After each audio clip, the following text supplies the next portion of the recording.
The year is 2008. Two of the biggest movie stars on the planet, Brad Pitt and Angelina Jolie, purchase a breathtaking 200-acre estate in the south of France. Surrounded by pine forests, olive groves, and ancient Roman roads, Chateau Miraval was more than just a luxury property. It was a sanctuary for their growing family, a symbol of their Hollywood royalty, and later, the idyllic backdrop for their 2014 wedding. But Miraval was also a business. Together with legendary French winemaker Marc Perrin, they transformed the estate's neglected vineyards into a multi-million-dollar rosé empire. Chateau Miraval Rosé became a global sensation, synonymous with summer luxury and Hollywood glamour. Fast forward to today. The fairy tale is long dead, and the sanctuary has transformed into a bitter, high-stakes battleground. This is the tragic story of the Miraval estate, a complex saga of broken promises, secret business deals, international oligarchs, and a legal war between two exes that seems to have no end. To understand why Chateau Miraval is worth fighting for, we have to look at what Brad and Angelina built. When the couple first leased the estate in 2008 and officially bought it in 2012 for an estimated $60 million, it was a passionate investment. Brad Pitt, in particular, fell in love with the land. He spent years renovating the 35-room manor house, adding a gym, a home theater, and a dirt bike track, while heavily investing in the property's ancient vineyard terraces.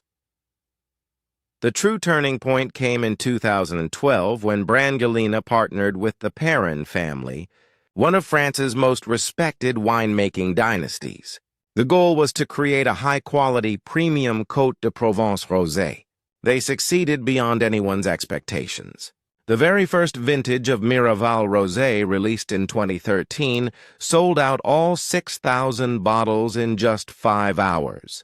Within a few years, Miraval wasn't just a celebrity vanity project. It was a highly profitable global brand, generating tens of millions of dollars annually. Behind the scenes, the business ownership was split through a network of holding companies. Brad Pitt owned 50% through his company, Mondo Bongo. Angelina Jolie owned the other 50% through her company, Nouvelle. For years, this equal partnership worked perfectly because the romantic partnership worked perfectly.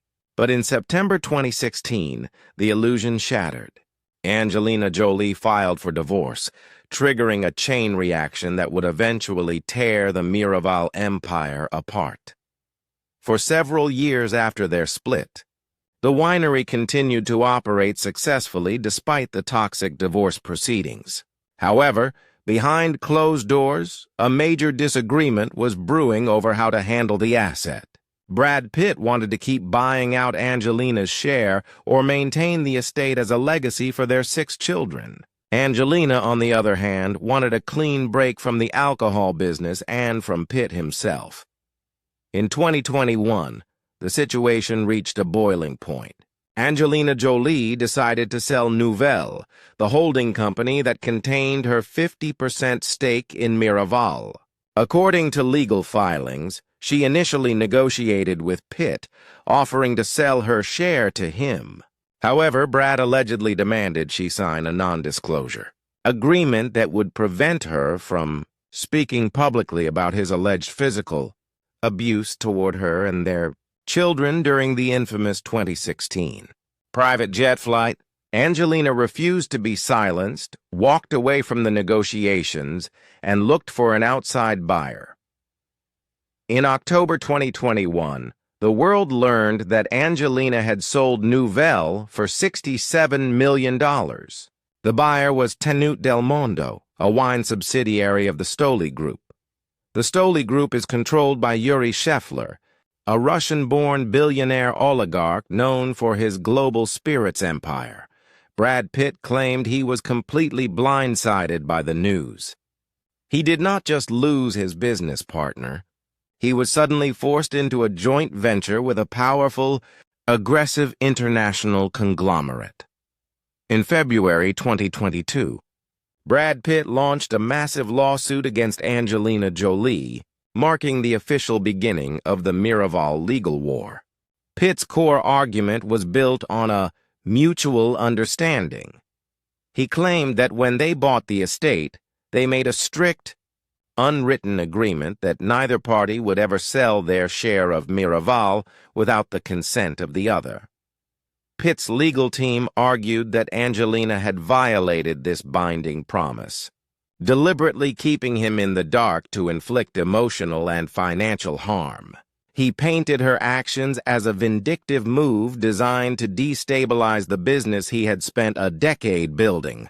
Pitt also alleged that the introduction of a Russian oligarch as a co-owner ruined the brand's reputation, especially in the wake of geopolitical tensions, making Miraval a liability rather than a luxury asset. Angelina Jolie's legal team fired back with ferocity.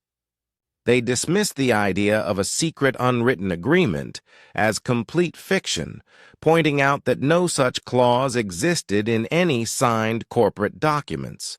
In her counter-lawsuits, Angelina accused Brad of acting like a petulant child who refused to accept that she had a right to exit the business. She argued that Pitt had mismanaged the winery's funds, stripping millions of dollars from the company to pay for vanity projects like rebuilding a legendary recording studio on the property and constructing a swimming pool without her approval. The battle quickly evolved from a simple dispute between two ex-spouses into a chaotic three-way corporate war. The Stoli Group and its billionaire owner, Yuri Shefler, did not sit quietly in the corner. They wanted active control of Miraval, and they accused Brad Pitt of treating the multi-million-dollar winery as his personal fiefdom. Nouvelle, now under Stoli's control, filed an explosive $250 million countersuit against Pitt. The lawsuit accused the actor and his allies of looting Chateau Miraval's assets. They claimed Brad spent company money on personal luxuries and legal fees to fight his personal war against Angelina. According to Stoli's legal team, Pitt cut off their access to critical financial records, blocked them from participating in corporate decisions, and actively tried to run the company into the ground rather than share it with them. The legal tactics turned deeply personal. Stoli's lawyers successfully petitioned the courts to force Brad Pitt to hand over years of personal correspondence, financial documents, and private emails, hoping to expose systemic mismanagement. Pitt's camp responded by painting Shefler as a hostile corporate raider trying to bully an American movie star out of his rightful creative legacy.